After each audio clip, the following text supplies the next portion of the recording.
suis celle qu'on ne... Vous rêvez de savoir comment Pomme a fait ça? Tes adversaires, Mais ma meilleure ennemie, c'est toi. Ça? des larmes, je suis... Et ça? Je cherche encore des excuses. Peux reculer s'il te plaît? Bienvenue dans Processus. Salut Pomme. Salut. Je suis trop contente d'être avec toi aujourd'hui. On est chez Artistic Palace, un des plus beaux studios d'enregistrement de Paris. Vrai. Donc on a beaucoup de chance. T'as déjà enregistré des morceaux ici? J'ai enregistré 2 fois. J'ai enregistré avec Zamdan et j'ai enregistré l'album de chansons de reprise de Paul Naref avec une chorale d'enfants. Trop bien. Bah, tu connais bien les lieux en tout cas. Oui. Moi j'ai trop envie de savoir comment tu fabriques tes morceaux. Donc on en a sélectionné 3. On va remonter un peu le temps et je vais te faire écouter un autre morceau qui est important dans ta carrière. Je suis celle qu'on n'entend pas. Ça c'est le morceau Anxiété du coup qui est Oui. présent sur ton deuxième album, Oui. Les Failles, qui sort en 2019. Et c'est l'album qui va te faire passer dans le grand bain, si je puis la dire. cour des grandes. La cour des grandes, Ouais. effectivement. Cet album-là, comment tu le vis, justement, ce basculement dans, sous les projecteurs à ce niveau? En fait, c'est hyper particulier. Comme tu dis, donc c'est mon deuxième album, mais c'est un peu comme mon premier album parce que c'est le premier album où j'ai composé, écrit et co-réalisé l'entièreté des titres.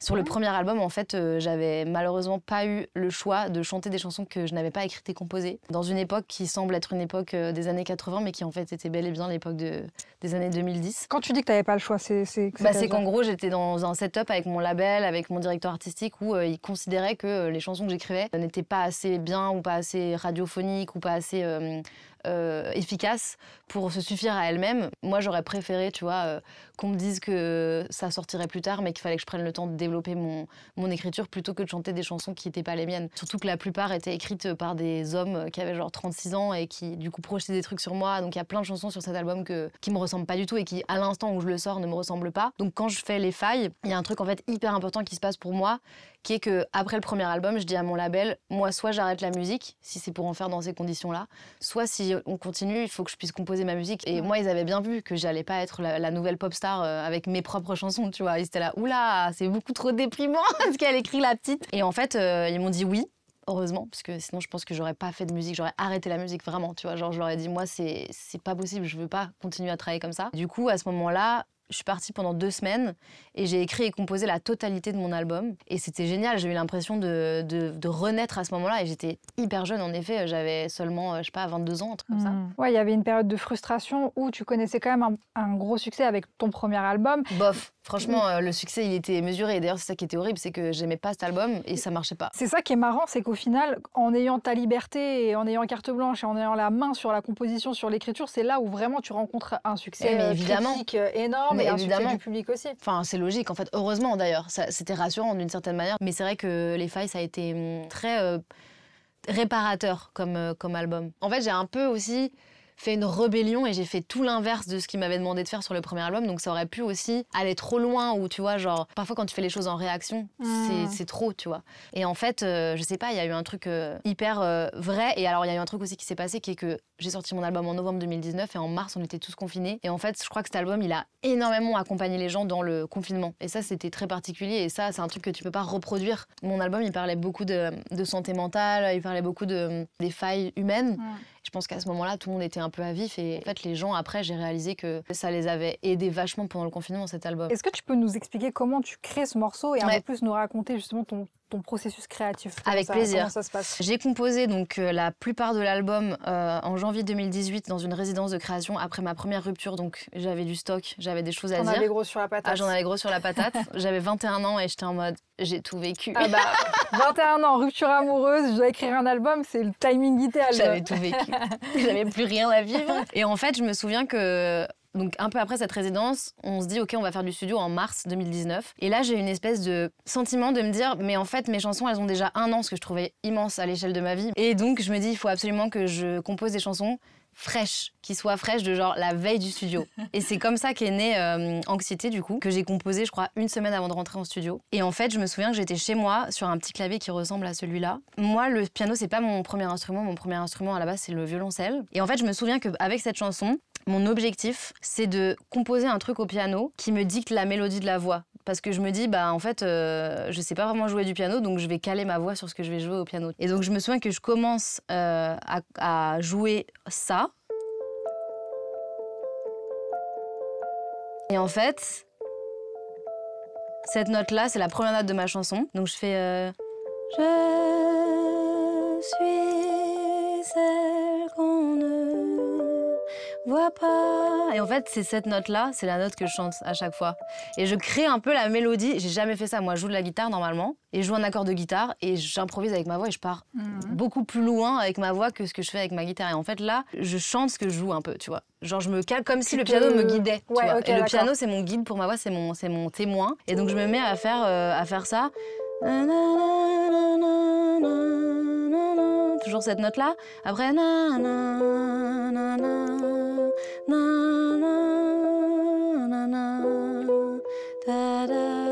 et en fait, c'est que ça. Toute la chanson, c'est que ça. Tout ce début de chanson qui revient. Et après, par contre, je prends plus de liberté sur la partie où je fais...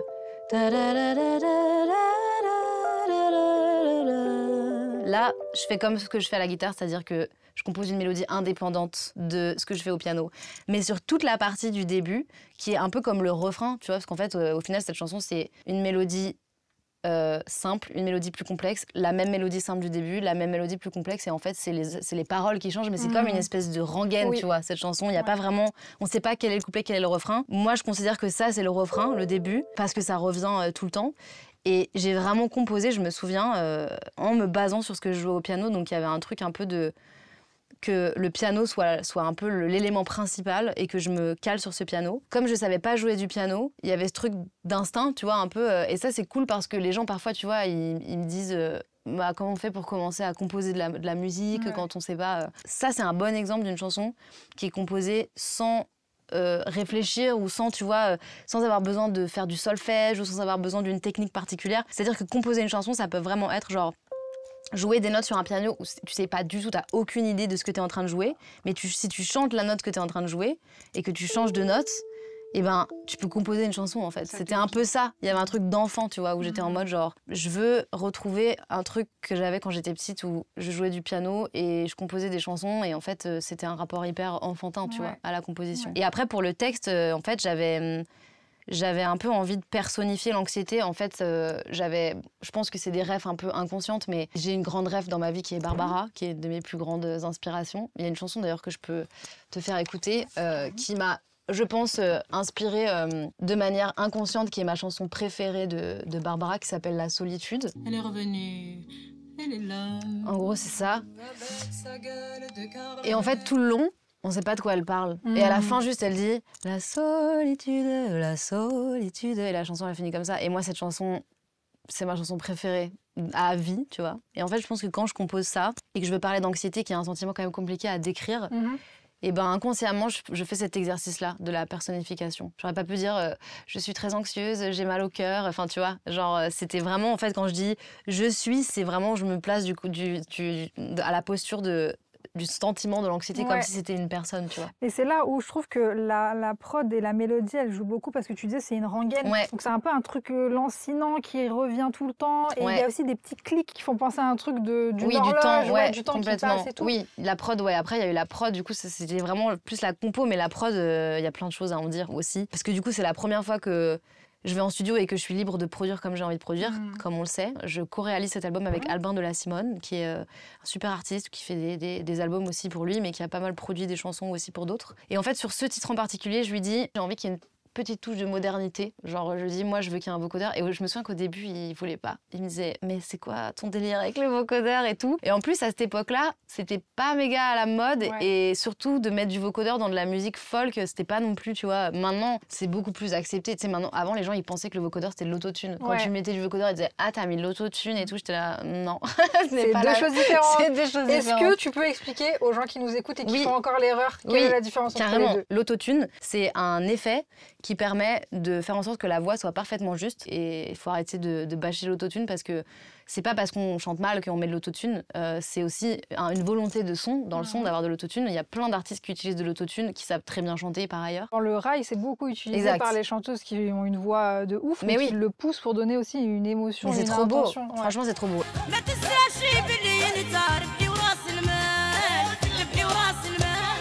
Et le vocodeur, en fait, c'est plein de voix robotiques aussi, donc c'est des voix qui sont créées par un clavier ou par un ordinateur. Il y a plusieurs façons de faire du vocodeur. Il y a des claviers, moi j'utilise souvent des claviers sur scène, donc où je joue et en fait ça joue des voix au lieu de jouer des notes de piano. Et moi j'avais 2 grosses refs pour le vocodeur parce que en fait j'ai écouté beaucoup de musique avec du vocodeur. Il y a une des premières artistes à avoir utilisé le vocodeur, je sais même pas si c'est pas la première, qui s'appelle Laurie Anderson, qui a fait cette chanson.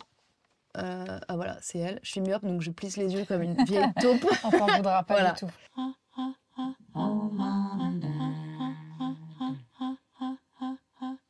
Ouais, Ça, ce sont des premières. créativement, c'est génial pour créer un univers. C'est un délire. Et Ça ce son date. particulièrement, il est utilisé un peu pour imager des univers un peu dystopiques. Et il y en a une autre qui est une de mes chansons préférées, qui est un peu plus récente, de Imogen Heap. Si je dis pas de bêtises, il y a quasiment que du vocodeur.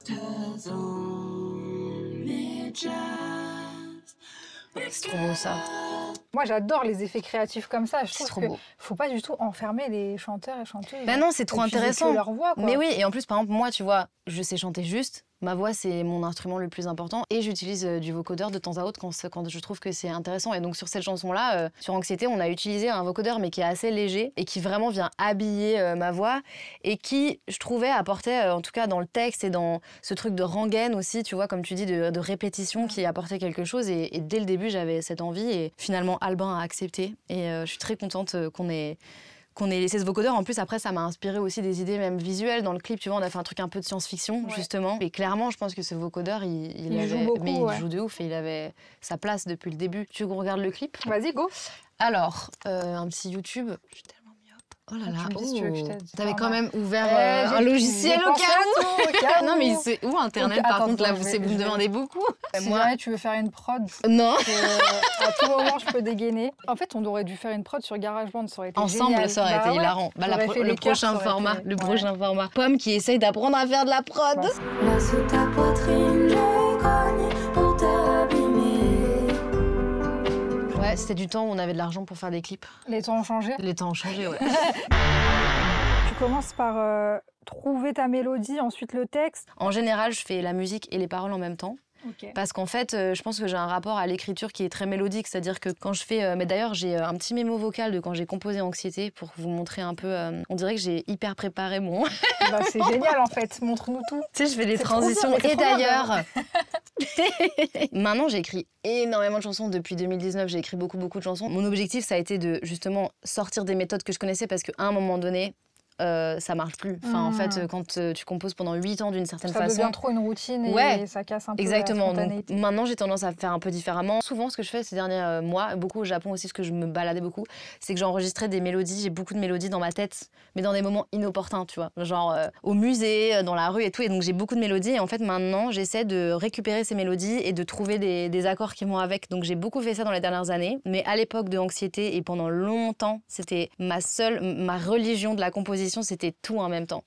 D'ailleurs, c'est drôle parce qu'au début, quand j'ai commencé à la composer, donc je fais des mémos où je joue et je chante en même temps. Et du coup, en plus, il faut que je fasse tout en même temps. Il faut que j'écrive les paroles parce que du coup, ça sort. C'est du taf en fait, t'es en train de... C'est sur son ballon, c'est comme ça. J'ai mon téléphone, je joue et dès que j'ai une idée de parole, il faut que j'écrive parce que sinon je l'oublie. Alors il y a 4 mémos un peu genre avec tu vois le début, le couplet et à un moment donné je l'ai fait en entier et je l'ai appelé Angoisse et je suis trop contente de ne pas l'avoir appelé Angoisse. Angoisse, c'est Non, mais angoisse. angoissant de ouf.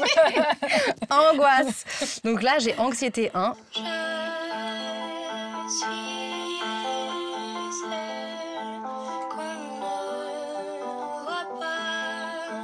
Je suis celle qu'on n'entend pas. Je suis là, cachée au bas. Oh, je suis là, cachée. Donc là j'écris les paroles. Mais t'avais tout en fait déjà. Enfin, Ah oui c'est- mais je c'est- m'arrête parce que là je sais pas quoi dire. Ok. C'est un peu du yaourt après. Bah ouais. Je me trompe d'accord, je sais pas quoi dire, tu vois, c'est ça. Et tu pars de cette base pour après peaufiner. Et Ouais, donc en une faire fois un que vrai. j'ai ma mélodie du couplet, ma mélodie du refrain, j'arrête de faire les deux en même temps parce que c'est quand même un délire de faire les deux en même temps. Et donc je prends mon carnet et je fais une pause et je me chante la mélodie toute seule et je fais nanana, j'écris et après je recommence. Mais au début, je joue et en fait j'arrête quand j'ai plus d'idées de paroles, mais j'écris, je dis les paroles, j'invente les paroles quoi. C'est vraiment comme un enfant, tu vois. Et je pense que ça c'est un truc qui est hyper important pour moi aussi de pas trop réfléchir, de pas trop cérébraliser ce que je suis en train de faire et c'est ce que j'ai pu perdre après, par la suite. Parce qu'une fois que tu as eu un peu de succès et que les gens écoutent ta musique, avoir ce rapport-là, c'est hyper compliqué, tu vois. Genre, c'est impossible. Ouais, t'as tendance à réfléchir à ce que les gens attendent de toi aussi. T'es un peu conditionné dans cette complètement. bulle. C'est un circuit fermé qui c'est plus compliqué. Ouais. Franchement, il y a eu des moments où, sur l'album d'après, donc Consolation, quand je composais, j'essayais de faire ça et tout à coup, j'avais l'impression qu'il y avait 300 personnes devant moi qui faisaient comme ça, genre, ouais, vas-y, tu vas nous dire quoi? Tu vas nous proposer quoi? Et j'étais là, c'est horrible, c'était horrible. C'est pour ça qu'au début, en général, c'est plus facile aussi parce que t'as pas d'attente, tu sais pas comment les gens vont... Moi, à ce moment-là, je pensais que personne n'allait écouter mon album parce que le premier, ça s'était tellement mal passé que ma seule attente, c'était de faire de la musique qui me ressemblait et de me réparer par rapport à mon rapport à la création. Avant de passer au prochain morceau, j'ai un petit jeu pour toi. Oui. Alors, ma première question, c'est que tu dois créer ton starter pack. Tu dois choisir 5 objets indispensables pour une bonne session studio. Mon starter pack pour une bonne session studio, c'est un micro qui s'appelle le Copper, qui est un micro que j'utilise beaucoup pour enregistrer mes voix, qui donne un petit effet un peu radiophonique ancien. Une bouteille de kombucha, même si ça fait un tout petit peu rôter, donc pas ouf pour faire des prises de voix, mais c'est excellent pour la santé. Un lait d'avoine pour mettre dans le thé ou dans le café. Une guitare, la base de la plupart de mes morceaux. Et en 5e lieu, je dirais un orgue, parce que je mets beaucoup d'orgue aussi dans ma musique, même si on l'entend pas toujours. Est-ce que tu as un kombucha préféré? Gingembre, il y en a un qui s'appelle Trilogie de gingembre et je l'aime beaucoup. Est-ce que tu as goûté le Ciao Kombucha? Non, je n'ai pas goûté, mais tout à coup, mon petit frère qui détestait le kombucha s'est mis à boire du kombucha, mais je ne l'ai pas goûté moi. Le morceau le plus streamé de ta carrière. On s'écoute un petit extrait et tu nous en parles après.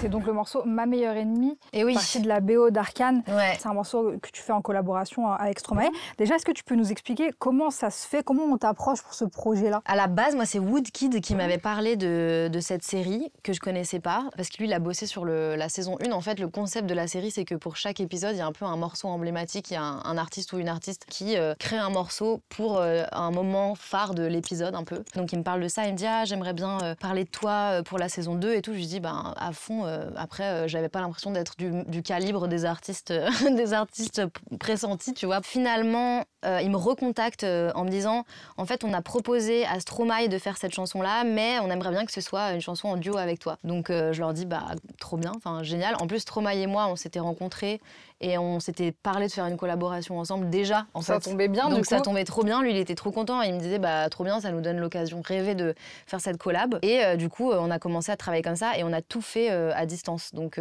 c'était assez particulier parce que j'ai pas forcément l'habitude de travailler comme ça parce que moi, je fais beaucoup de musique live. Tu vois, quand j'enregistre mes prises de voix et ma guitare en même temps. Je fais les deux en même temps. Et puis en fait, porté par la série et porté par les fans de la série qui sont tellement intense et tellement fan de cette série. Au moment où tu commences à écrire du coup le texte, t'as déjà vu la scène? En fait, il nous envoie un truc qui s'appelle un animatique. C'est vraiment une espèce de débauche de la scène avec parfois c'est en noir et blanc, il manque des couleurs, c'est pas tout à fait fini. Tu vois, c'est totalement à l'état de brouillon encore. Il nous envoie cette scène-là en nous disant voilà, l'idée ce serait de faire une chanson sur laquelle les deux personnages puissent danser. Quand on l'avait reçu déjà, la scène, il y avait une voix témoin, enfin il y avait une autre chanson française, un peu genre voici un exemple de la vibe qu'on aimerait et c'était vraiment toute cette tradition de la chanson française, tu vois, un peu émotionnelle. Et Stromae, il a quand même cet héritage aussi, tu vois, d'écrire des vrais textes en français avec un poids dans ses textes. Lui, il a fait la structure de la chanson et en fait, il m'a laissé tout le deuxième couplet. Il y avait rien, enfin il y avait vraiment juste la rythmique dans le deuxième couplet et moi je pouvais faire ce que je voulais, il y avait pas de mélodie de voix, il y avait pas de texte, il m'a vraiment dit sur le deuxième couplet tu fais ce que tu veux et du coup j'étais un peu là genre mais je sais pas trop, je me sentais un peu, j'avais l'impression d'être Rosalia, tu vois, j'étais en mode waouh, je sais pas où je dois aller. Mais en plus t'es seule à ce moment-là, t'as pas ton... Ah non, j'étais complètement toute seule et je me souviens que j'étais en tournée et je faisais ça dans la loge après mes concerts ou avant mes concerts et je faisais ça sur mon ordi. Moi j'utilise que GarageBand. C'est génial ça. Voilà. Ça pour les gens qui écoutent, c'est la première fois que ça va arriver dans ce format, je pense, tu vois. Mais donc je mets le truc dans GarageBand et j'enregistre ma voix dans l'ordi directement. Okay. En fait, ça démystifie aussi la création. Ah moi, il n'y a aucun mythe, ouais. Chez moi, il y a... Il n'y a pas besoin d'avoir aussi des compétences hyper techniques pour créer ça, quoi. Non. Et j'ai jamais réussi à utiliser autre chose. Mais en tout cas, je me souviens que j'ai composé avec l'instru dans GarageBand et j'étais dans la loge et j'essayais de créer des mélodies. Et c'est vrai que pour moi, c'était un vrai exercice de style aussi parce que c'est beaucoup plus pop que ce que j'ai l'habitude de faire. Il y avait ma patte, il y a ma voix, il y a ma façon de composer. Et surtout, il y a un truc que j'aime bien, qui est un peu ma signature sur ce titre, qui est les chœurs. Je fais beaucoup de chœurs, moi, et je fais tout le temps des chœurs, en fait, qui sont comme une mélodie parallèle à la mélodie principale. J'ai fait ça aussi sur le titre que j'ai fait avec Aurora, qui s'appelle Everything Matters. Quelque part où déposer les fleurs qu'on accueille. Cette façon-là de venir compléter une mélodie principale, j'ai l'impression que je l'ai beaucoup développée en faisant des collaborations aussi pour être présente et créer une présence sans prendre la place, tu vois, de ce qui se passe au premier plan à ce moment-là. C'est trop intéressant, ouais, tu rajoutes des couches un peu à la musique. Je te montre le moment des chœurs. Il y a plusieurs moments, mais je vais essayer de trouver le moment fatidique. C'est ça. En plus, comme on n'avait pas l'occasion de se voir avec Stromae à ce moment-là, tout était un peu comme un mirage, tu vois. Je me disais, mais est-ce que ça va vraiment exister, ce truc? Et je comprenais pas du tout l'ampleur déjà du show. À l'époque, j'avais regardé la saison 1 que j'avais trouvé géniale, tu vois, mais j'avais pas compris en fait que ça allait être si gros. Et je crois que la saison 2, elle a été en plus encore plus grosse que la saison 1. Et surtout, ce titre-là, eux, c'est leur meilleur score de toute l'histoire de la série, tu vois. Le morceau est streamé à 445 millions sur Spotify. C'est n'importe quoi. C'est n'importe quoi. C'est absurde. J'imagine que toi, tu as beaucoup de gens qui viennent t'en parler et peut-être des gens qui t'ont découvert aussi via la série. Mais bien sûr. Et en plus, moi, c'est arrivé. Donc, ce titre, il est sorti en novembre 2024. Donc, ça va faire 1 an. Et en fait, c'était un moment où j'étais en pause, moi. Moi, j'avais fini ma tournée. J'étais au Japon. Ça tombe bien pour faire une pause. Un petit hit comme ça. Voilà, un petit hit planétaire. J'étais là, genre, mais qu'est-ce que c'est que ce truc? Et je me souviens que j'avais pas Instagram. Donc, c'était un peu des gens de mon équipe qui postaient à ma place. Ça fait un petit moment que j'ai mis ça en place dans les moments où j'ai pas envie d'être sur Insta parce que j'ai développé une aversion pour Instagram, malheureusement. Surtout à ce moment-là, j'étais en train de composer la musique, ça faisait 9 ans que je faisais de la tournée en permanence et je m'étais dit allez, je me fais une résidence d'écriture. J'ai été prise dans un programme de résidence de création au Japon, un endroit génial qui s'appelle la Villa Kujoyama. Bref, donc j'étais là à écrire des chansons, à recommencer une nouvelle vie avec une nouvelle identité. Tu me dis bref, comme si j'avais pas te poser des questions là-dessus, comme si c'était un truc normal de faire une résidence au Japon. Non, c'est vrai que c'est pas tout à fait normal. Qu'est-ce que tu faisais? Et en fait, en gros, j'ai appliqué à un programme de résidence. C'est un programme ce qui est en lien avec l'Institut français. Et en gros, il faut présenter un projet qui nécessite d'être sur le territoire pour être réalisé, mais c'est plutôt des projets de recherche. Donc c'est genre beaucoup d'artistes contemporains, des designers qui vont étudier des techniques de design japonaises. J'ai imaginé un projet, mais qui n'a jamais vraiment abouti parce que t'es là-bas, tu fais de la recherche, tu vis pendant 3 mois et demi au Japon, mais t'as le droit de dévier de ton projet. Mais moi, mon projet à la base, c'était d'aller sur les lieux réels qui ont inspiré les films de Miyazaki, de prendre des photos pour comparer les paysages de 2025 avec les dessins des années 80-90 et d'écrire des chansons sur chaque paysage, tu vois. Délire. Dingue comme projet. Oui, mais je l'ai fait. Mais en fait, j'ai fait 1000 autres choses et surtout, j'ai composé. Et c'est à ce moment-là, si tu veux, que sort ce titre. Donc moi, je suis dans un autre univers, tu vois. Dans une bulle de déconnexion à l'autre bout du monde. Complètement. Et au moment où le morceau sort, je pars sur une île au sud du Japon, où vraiment je vais faire de la randonnée pendant des heures et tout, parce que c'est l'île qui a inspiré le film Princesse Mononoke, donc avec des forêts, avec des arbres qui ont 3000 ans, et j'avais pas une bonne connexion. Et quand j'allais voir en fait les streams, j'avais l'impression qu'il y avait un bug, tu vois. J'étais en mode... Et Stromae, il m'écrit, il me dit j'ai jamais vu ça, moi j'ai jamais connu un démarrage comme ça, et là ça me faisait peur. J'étais là, attends, toi tu me dis ça, c'est quoi ce délire? Genre si lui il me dit ça, j'étais là, mais c'est quoi qui se passe? Et il me disait franchement merci beaucoup, hein. J'étais là, bah moi genre c'est toi. Enfin, il y avait un espèce de truc où personne comprenait trop qu'est-ce qui se passait en fait, parce qu'il y avait Stromae qui aussi a été beaucoup absent des médias. Il y avait cette série qui portait la chanson. Et puis il y avait moi.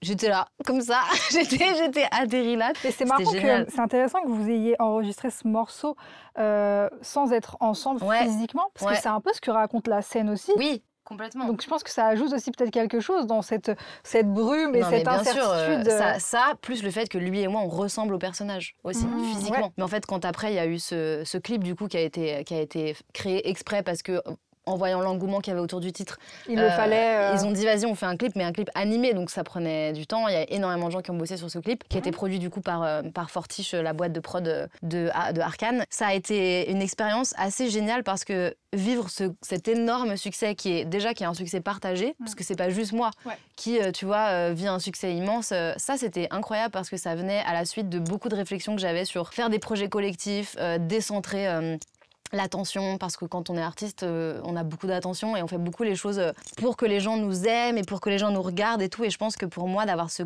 gros succès en faisant quelque chose de collaboratif qui en fait est une accumulation de raisons qui ont mené à cet immense succès. Symboliquement, c'était hyper important pour moi. Et en plus, en étant pas en France et en étant reculée, en étant en ermitage un peu, tu vois, j'étais là. Ouais, c'est quand même symboliquement, c'est fou parce que moi j'ai longtemps eu l'impression de courir après quelque chose, de pas trop savoir quel était mon objectif et de me sentir un peu parfois le petit mouton noir de la chanson française. Genre, je suis pas invitée dans telle émission de télé, je suis pas programmée à la radio. J'ai l'impression que c'est plus long pour moi que pour certaines ou certains. Mais après, tout le monde se dit ça toujours, tu vois, tout est relatif. Mais et quand ça s'est arrivé, c'était un peu comme un cadeau, tu vois. Il y avait un peu un truc de genre. Ok, en fait, on s'est même pas vu avec Stromae, mais on a clairement une connexion super forte. On a fait ce morceau où tous les deux, on a mis ce qu'on avait envie de mettre et on a été très libres, en fait, tous les deux. Et le titre, il a vécu cette espèce d'explosion en fait instantanée qui était aussi mondiale. Moi, j'avais jamais eu un truc comme ça et lui, il me disait que c'était la première fois aussi depuis Alors on danse, tu vois. J'étais là, ok. Moi, je me souviens quand on était dans les tops là de Spotify, à un moment donné, on était premiers et après il y avait Lady Gaga et Bruno Mars. Pourquoi pas?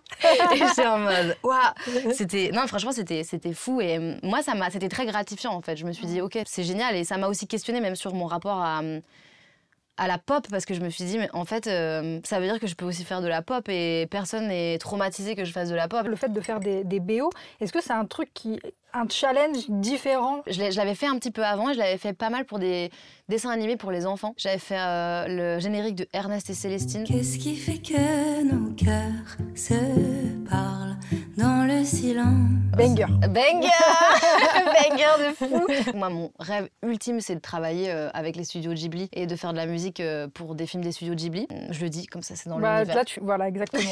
T'as lancé une bouteille à la mer.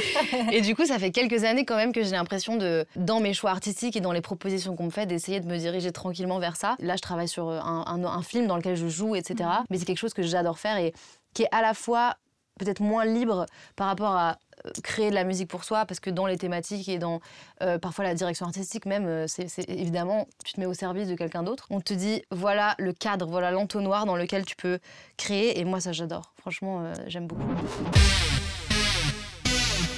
Tu dois choisir tes 3 prochains feats. Un inattendu, un avec ton artiste préféré all time et un avec ton chouchou du moment. Je pense que pour un feat inattendu, je choisirais Aya Nakamura, que j'adore. Et je suis pas sûre que les gens s'attendent à ce qu'on fasse un feat un jour. Elle non plus d'ailleurs, ne s'y attend pas. Mais ça serait super. Alors mon artiste préféré, toute époque confondue, avec qui j'aurais adoré faire un feat, c'est évidemment Barbara. Dans les derniers temps, j'ai découvert une artiste que j'adore et avec qui j'adorais collaborer, qui s'appelle Saya Gray, qui est à moitié canadienne, à moitié japonaise et qui produit tout et qui est incroyable. Je voulais passer à un autre morceau et on va revenir avec le dernier morceau que tu as sorti parce que c'est aussi une nouvelle étape dans ta carrière. On s'écoute un extrait et tu nous en parles juste après. Moi je fais pas confiance au premier venu. C'est le morceau des excuses du coup que tu viens de sortir, qui est sorti Tout à fait. Il y a quelques semaines. Oui. Et au moment de sa sortie, tu dis, on l'a composée et produite avec mon cher Aaron Dessner il y a plusieurs années maintenant, mais je l'ai laissée dormir. Elle n'était pas prête à vous rencontrer et moi non plus. C'est vrai. J'ai pas composé cette chanson-là en me disant je vais la mettre sur mon album qui va parler de tel moment de ma vie, qui va être conceptualisé comme ça, la pochette ça va être ça, machin. En fait, j'ai juste repris goût à composer et écrire de la musique sans but précis, tu vois. Comme si c'était plus mon métier. Bon, j'ai pas réussi à aller jusque-là non plus parce que tu veux pas non plus annuler ton identité.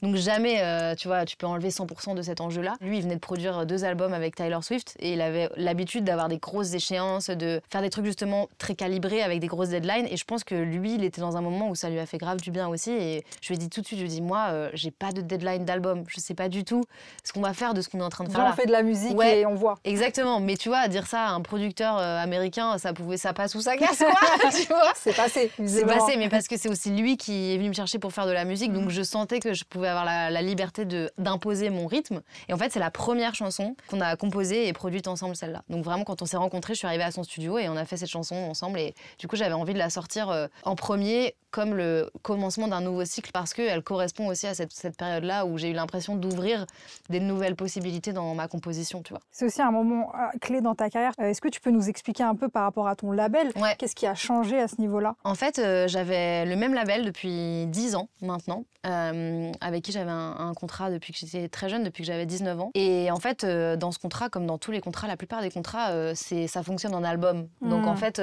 quand on signe des contrats, on signe pour un nombre d'albums. Souvent, on va signer signé pour 1 album ou 2 albums ou 3 albums, ce qui était mon cas en l'occurrence avec ce label. En fait, mine de rien, qu'on le veuille ou non, ça crée un format, ça crée une façon de...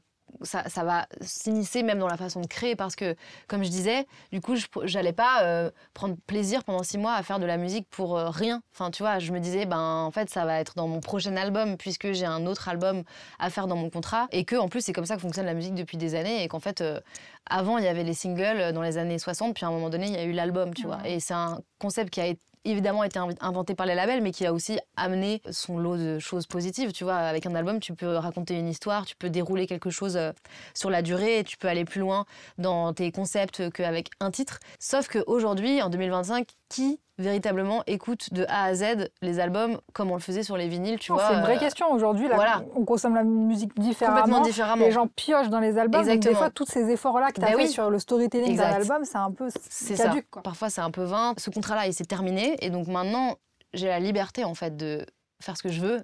C'est-à-dire, si j'ai envie de sortir un album, je sors un album. Mais si j'ai envie de sortir un titre, parce que justement, j'ai envie de donner de la place à une chanson et de ramener, je crois, à la fois de la valeur dans un seul titre qui n'est pas forcément rattaché à un album et de se dire il peut quand même exister même s'il n'a pas d'album, qu'il n'a pas la maison qu'est un album pour une chanson, tu vois. Et aussi, je crois, de ramener de la légèreté parce que c'est pas du tout pareil psychologiquement de sortir un titre que de sortir un album et c'est pas pareil physiquement ni psychologiquement, tu vois. Et je pense que c'était un besoin que j'avais de prendre le contre-pied, un peu comme quand j'ai fait Les Failles après mon premier album qui s'appelait À peu près. Et ce titre-là, c'est comme le contre-pied des 10 dernières années de la façon dont j'ai fonctionné un peu par dépit parce que c'est comme ça que ça fonctionne dans l'industrie de la musique, tu vois. Et c'était cette idée de se dire allez, je sors une chanson et je la laisse vivre sa vie. Je fais pas beaucoup de promos, tu vois. Là, je fais ça aujourd'hui, mais je fais pas beaucoup de promos sur ce titre. Et je laisse ce titre exister et parler à ma place. Enfin, tu vois, quand j'ai voulu arrêter la musique, c'était pas un moment fun dans ma vie. C'était désastreux pour moi. En fait, le monde va trop mal pour que moi, musicienne privilégiée, je sois pas bien en faisant de la musique, tu vois. Genre, c'est pas possible. Il y avait ce truc-là aussi de remettre de la légèreté et de remettre la création au centre. Et je pense que dans les 2 dernières années, j'ai aussi développé un peu cette envie de pas faire que de la musique, de faire d'autres choses, de faire du cinéma, de faire de la performance, de collaborer vachement plus, comme je disais au début. Et en fait, tu peux pas tout faire. Tu peux pas faire un album tous les 18 mois, développer ton projet en mode méga focus et tourner dans des films et faire des participations à des collaborations. Ça fait plusieurs années déjà, mais que je vois mon projet plus comme une toile d'araignée que comme une échelle qui ne s'arrête jamais de monter, tu vois. À un moment donné...